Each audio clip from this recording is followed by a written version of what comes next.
Hello everyone, it's Stephanie Manley with Copycat.com. I'm excited to bring you 2 cheese ball recipes for your favorite cheese balls. So in this bowl, I have 8 ounces of cream cheese. I'm gonna add some Worcestershire sauce to this and some sliced green onion. I'm gonna add about a tablespoon or so of the sliced green onion. All of the ingredients and directions are in the description box if you're watching this here on YouTube.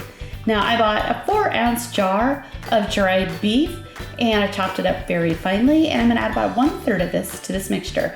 Now I like making cheese balls at home because I think they taste better. They aren't made with ingredients that call themselves food. You know, it's just like wine when you say on the bottle that it needs to be well served, well chilled. Well, that's probably not great wine, and cheese that calls itself cheese food is not great cheese. All right, so I'm gonna drop this into the dried beef. I'm just gonna kind of try to coat it a little bit before using my hands. Now, if you don't wanna use dried beef, you could use nuts, you could use some freeze-dried chives or anything that you like. So there you go. I'm gonna put this in the refrigerator. It's a little soft right now, but after a bit of refrigeration, it'll firm right back up. This recipe is a little bit more complicated. This one was my grandmother's and quite tasty as well, but again, it has a few more ingredients.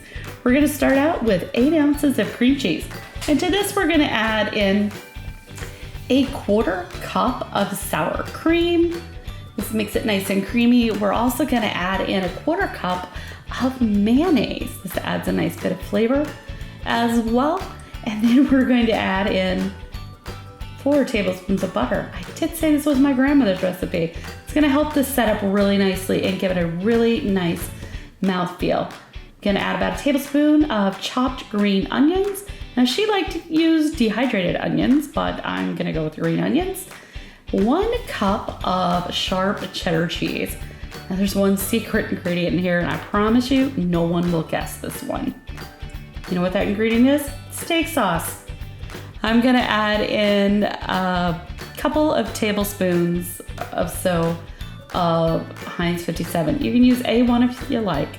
Now this one is much more soft at this time of point.